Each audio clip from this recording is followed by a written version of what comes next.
Electrode potential क्या होती है? It is the tendency of an electrode to lose और gain electron when it is in contact with solution of its own ion. Electrode potential क्या होती है कि electrode वो लूज करेगा इलेक्ट्रॉन या गेन करेगा जब मेटल के आयन के साथ हो, जैसे जिंक की रोड हो और जिंक सल्फेट सॉल्यूशन के अंदर हो, तो वो इलेक्ट्रॉन जिंक लूज करेगा या इलेक्ट्रॉन गेन करेगा उस मेटल की आयन के साथ, वो उसकी टेंडेंसी देखी जाती है। जैसे oxidation, if electrode have a tendency to lose electron, अगर मेटल के इलेक्ट्रोड से इलेक्ट्रॉन बाहर निकल रहे हैं तो ऑक्सीडेशन प्रोसेस है, मेटल से मेटल आयन बन गया, तो ऑक्सीडेशन प्रोसेस है, और इलेक्ट्रॉन बाहर निकल रहे हैं लूज इलेक्ट्रॉन, तो ये प्रोसेस क्या कहलाता है? Oxidation electrode potential. और मेटल और आयन के बीच में जो पोटेंशियल डिफरेंस है वो ऑक्सीडेशन इलेक्ट्रोड पोटेंशियल हो जाएगा। ऐसे ही reduction, if electrode have a tendency to gain electron, electron लेने की टेंडेंसी उसकी, गेन करने की, तो वो कहलाता है reduction electrode potential. If electrode have a tendency to gain electron then it is known as reduction potential. 298 kelvin temperature हो और 1 एटमॉस्फेयर प्रेशर हो तो इसको हम स्टैंडर्ड कंडीशन कहते हैं, और हम यूनिट में स्टैंडर्ड यूनिट ही यूज करेंगे, स्टैंडर्ड इलेक्ट्रोड पोटेंशियल की सारी वैल्यू हमने फिक्स कर ली 25 डिग्री सेल्सियस और 1 एटमॉस्फेयर प्रेशर पे। फिर इलेक्ट्रोड पोटेंशियल को मेजर कैसे किया जाता है? जैसे मास है वो अकेला मास नहीं बता सकते हैं हम एटम का, ऐसे इलेक्ट्रोड पोटेंशियल अकेले इलेक्ट्रोड की नहीं बता सकते, तो क्या करना पड़ेगा? हमें कोई रेफरेंस इलेक्ट्रोड चूज़ करना पड़ेगा, जो कि आपका हाइड्रोजन इलेक्ट्रोड है, जिसको स्टैंडर्ड हाइड्रोजन इलेक्ट्रोड बोलते हैं। स्टैंडर्ड कंडीशन में ले रखा है, मतलब हाइड्रोजन गैस है वो 298 केल्विन टेम्परेचर 1 एटमॉस्फेयर प्रेशर पे हो और सॉल्यूशन की कंसंट्रेशन भी 1 मोलर हो। तो electrode potential can not be measured alone, ये अकेली मेजर नहीं की जाती, तो रेफरेंस इलेक्ट्रोड यूज़ किया जाता है वहाँ, जिसको हम स्टैंडर्ड हाइड्रोजन इलेक्ट्रोड बोलते हैं। हाइड्रोजन गैस इसके अंदर से पास की जाती है इनटू 1m HCl सॉल्यूशन, और यहाँ एक प्लेटिनम का इलेक्ट्रोड है जो इनर्ट इलेक्ट्रोड है। इनर्ट मतलब खुद तो रिएक्शन में पार्टिसिपेट नहीं करेगा, उसके थ्रू इलेक्ट्रॉन इनफ्लो आउटफ्लो हो जाएंगे, वो रिएक्शन नहीं देगा, लेकिन उसकी कोई इलेक्ट्रोड पोटेंशियल नहीं होती, वो इनर्ट है, वो रिएक्शन करना पसंद नहीं करता। प्लेटिनम है वो सबसे कम रिएक्टिव होता है, प्लेटिनम है वो सबसे कम रिएक्टिव होता है, कैटालिस्ट ही टाइप समझो आप इसको यहाँ। तो हाइड्रोजन गैस है pass into 1m HCl at standard condition, there is a platinum foil coated with platinum black. ये प्लेटिनम का जो मेटल है इसको पाउडर्ड फॉर्म में ले लोगे, जो कि इनर्ट इलेक्ट्रोड का काम करेगा, थ्रो विच इन फ्लो और out flow of electron take place. अब ये SHG है, दोनों काम कर सकती है, एनोड का भी कैथोड का।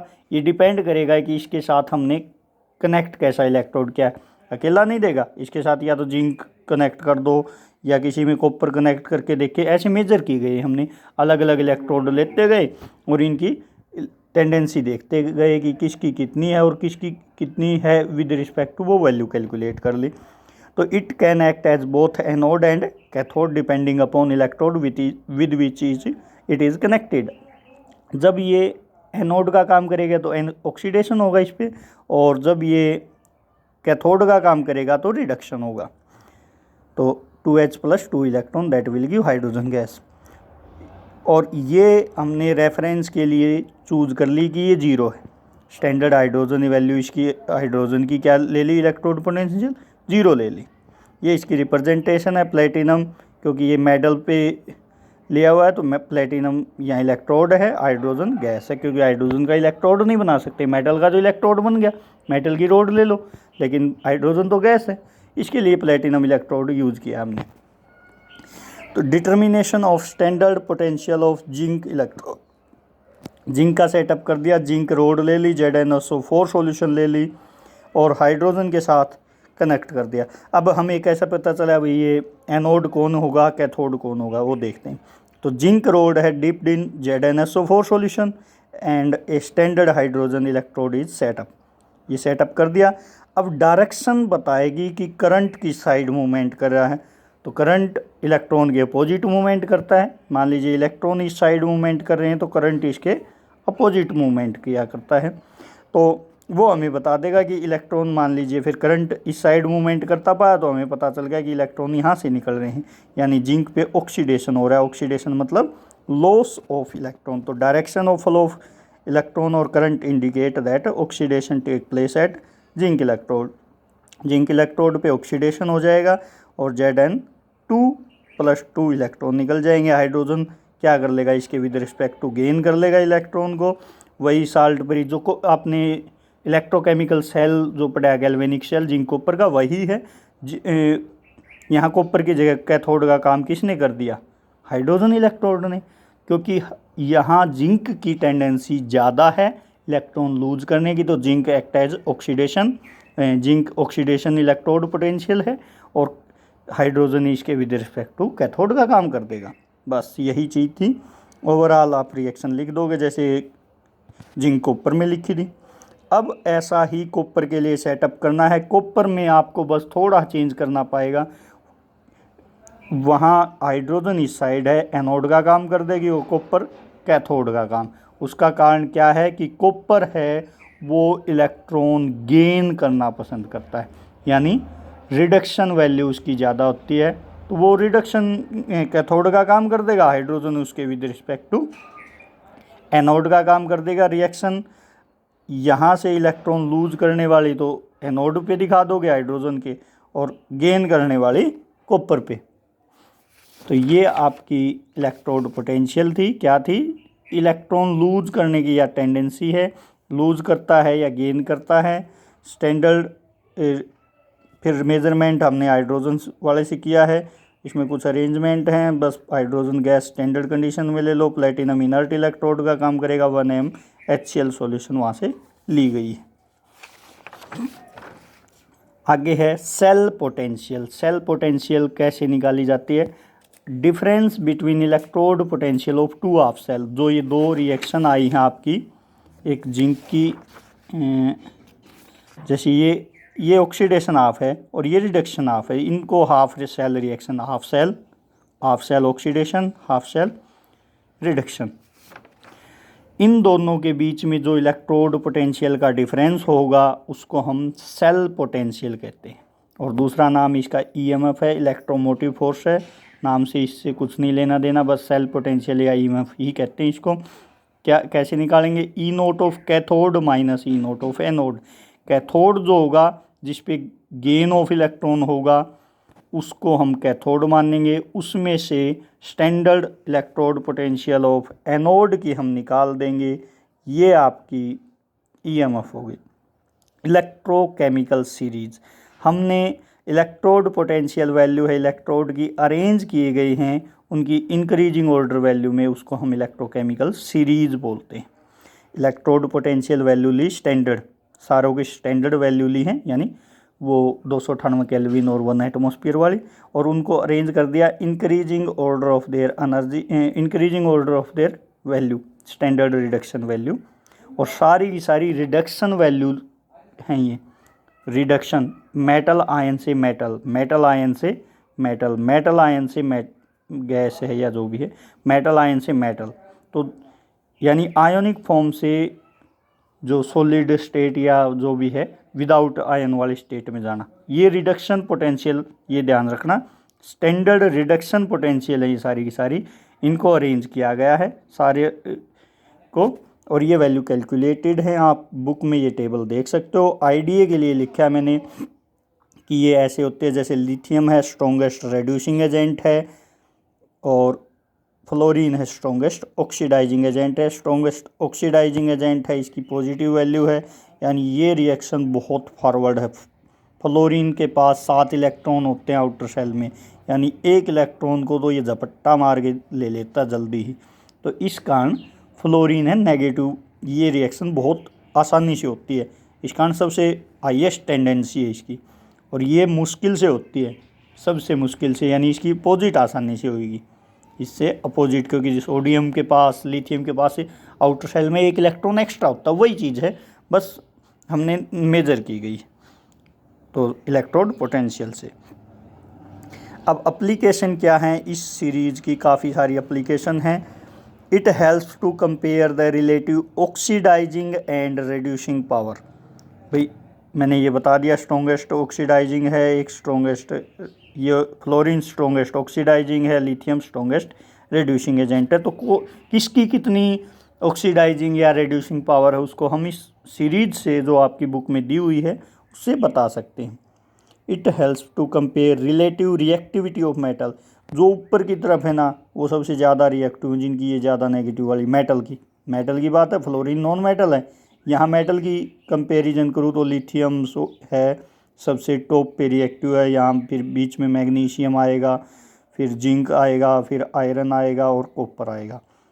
कॉपर सिल्वर आपकी इनकी वैल्यू पॉजिटिव मिलेंगी, इनकी नेगेटिव। जितनी ज़्यादा नेगेटिव वैल्यू है वो ज़्यादा रिएक्टिव है मेटल का केस में, तो इससे हम बता सकते हैं। To calculate EMF of cell, EMF of cell हमें आसानी से निकाल सकते हैं, E naught of cathode minus E naught of anode. तो ये जो स्टैंडर्ड रिडक्शन वैल्यू हैं इन दोनों का, कोई दो रिएक्शन आ गई जैसे जिंक और हाइड्रोजन की आ गई तो ये ऑक्सीडेशन था, ये एनोड वाला वैल्यू पुट कर दो, ये कैथोड की वैल्यू, और इन दोनों के डिफरेंस से हम ईएमएफ ऑफ सेल निकाल सकते हैं। वो आगे निकाली भी गई है। नेक्स्ट है to predict feasibility of a reaction. Feasibility या स्पॉन्टेनिटी की वो इस रिएक्शन में फॉरवर्ड है या नहीं है, वो रिएक्शन पॉसिबल है या नहीं है। अगर किसी रिएक्शन की E naught of cell, E naught of cell क्या है, E naught of cathode minus E naught of anode, वो अगर पॉजिटिव है तो रिएक्शन फिजिएबल है, अदरवाइज रिएक्शन नॉट फिजिएबल। क्या करना है, अगर ईएमएफ ऑफ सेल या सेल पोटेंशियल स्टैंडर्ड वाली पॉजिटिव है किसी रिएक्शन की तो सेल रिएक्शन फिजिएबल है। To predict whether a metal react with acid to give hydrogen gas और नोट, कि जब मेटल की इसके एसिड के साथ रिएक्शन होगी तो वो हाइड्रोजन गैस वहाँ से निकलेगी या नहीं निकलेगी, ये डिपेंड करता है कि मेटल की रिएक्टिविटी पे। और वो अभी अभी बताया, जो ज़्यादा नेगेटिव वैल्यू वाले हैं वो रिएक्टिव हैं और वो हाइड्रोजन गैस निकाल सकते हैं। ये कॉपर सिल्वर नहीं निकाल सकते। क्यों नहीं निकाल सकते, इनकी पॉजिटिव वैल्यू है हाइड्रोजन से, अब वो वाले सारे नेगेटिव हैं, ये सारे के सारे ज़्यादा रिएक्टिव हैं हाइड्रोजन से, तो ये निकाल सकते हैं। अदरवाइज डिस्प्लेसमेंट नहीं होगी वहाँ से। जो डिस्प्लेसमेंट रिएक्शन होती थी ना कि ज़्यादा रिएक्टिव मेटल लेस रिएक्टिव को बाहर निकाल देगा, तो वही चीज़ है मेटल की एसिड के साथ रिएक्शन, तभी जो नेगेटिव वैल्यू वाले हैं उनकी ज़्यादा रिएक्टिविटी है तो वो बाहर निकाल देंगे। अब आ गया question E naught of cell, जैसे जिंक प्लस कॉपर है, इससे Zn+2 प्लस कॉपर है, ये बना हुआ है, ये आपको गिवन है। आपको ई नोट ऑफ सेल बतानी है, तो ई नोट ऑफ सेल क्या होती है, E naught of cathode minus E naught of anode. E naught of cathode, आपका कैथोड वो होता है जिस पे रिडक्शन हो, रिडक्शन मतलब उस पे गेन ऑफ इलेक्ट्रॉन हो, जो आयोनिक फॉर्म में से, हिंदी में लिख लेना आप, आयोनिक फॉर्म से सॉलिड फॉर्म में जा रहा हो, वो कैथोड का काम करेगा रिएक्शन में। आयोनिक फॉर्म ये वाले मत देखना, ये दोनों ही रिडक्शन चीज वैल्यू मिलेंगी आपको, Zn+2, ये सारी की, क्योंकि स्टैंडर्ड इलेक्ट्रोकेमिकल सीरीज है वो सारी रिडक्शन वैल्यू है। मैंने पहले भी बताया था, नोट कर लेना, ये वैल्यू सारी की सारी रिडक्शन वैल्यू हैं।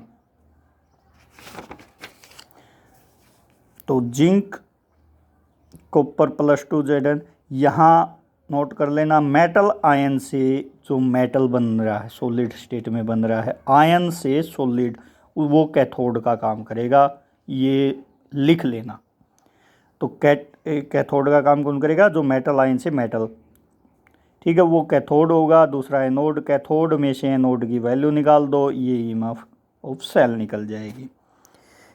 नेक्स्ट है can we store copper sulphate in silver vessel. ये रिएक्शन हम ये पॉइंट से है कि वो रिएक्शन अगर हो जाती है उनके बीच में तो स्टोर नहीं कर सकते। फिजिबिलिटी, भाई कॉपर सल्फेट को सिल्वर वेसल में अगर वो रिएक्शन ही कर जाएगा तो ख़राब हो जाएगा, स्टोर कैसे करेंगे। स्टोर करने का मतलब क्या है कि वो एज इट सावधानीपूर्वक करे, अगर वो रिएक्शन ही कर जाएंगे तो स्टोर कैसे होगा। तो उसके लिए हमें क्या करना है, उन दोनों की रिएक्शन देखनी है। Copper sulphate plus Ag that will give possible reaction लिख लो कि कॉपर सल्फेट और Ag में कोई रिएक्शन हो सकती है, तो ये होगी डिस्प्लेसमेंट ऐसे। फिर यहाँ +2 आयन से सॉलिड स्टेट में जा रहा है तो ये कैथोड है, एनोड है, इसकी वैल्यू आपको मिल जाएगी वहाँ डाटा की चिंता नहीं करनी है। तो ये आपकी नेगेटिव आ रही है, नेगेटिव आ रही है मतलब सेल रिएक्शन पॉजिटिव आती तो सेल रिएक्शन फीजिएबल है, और नेगेटिव आती है तो सेल रिएक्शन नहीं होगी। सेल रिएक्शन नहीं होने लग रही है मतलब हम स्टोर कर सकते हैं। तो ये 4th पॉइंट ध्यान से पढ़ना, फीजिएबिलिटी मतलब पॉसिबल है या नहीं। अगर सेल रिएक्शन पॉजिटिव है तो फीजिएबल है, तो हम स्टोर नहीं कर सकते, अदरवाइज हम स्टोर कर सकते हैं। तो और ये आप ये पॉइंट भी ध्यान से करना कि कैथोड वो होगा जिस पे रिडक्शन होगा, रिडक्शन जिस पे मेटल आयन से मेटल की तरफ, या आप वो चार्ज काउंट करके देख लेना। +2 से 0 ये रिडक्शन प्रोसेस है भाई, +2 से 0 ऑक्सीडेशन नंबर डिक्रीज होना, रिडक्शन होता है, ऑक्सीडेशन नंबर इंक्रीज होना, दैट इज ऑक्सीडेशन, ये रिडक्शन। तो रिडक्शन जिस पे उसको कैथोड मानना, कैथोड की स्टैंडर्ड वैल्यू, एनोड की भी स्टैंडर्ड वैल्यू, दोनों को चेक कर लो। अगर पॉजिटिव आती है तो सेल रिएक्शन होगी पॉसिबल, नेगेटिव आती है तो सेल रिएक्शन नॉट पॉसिबल।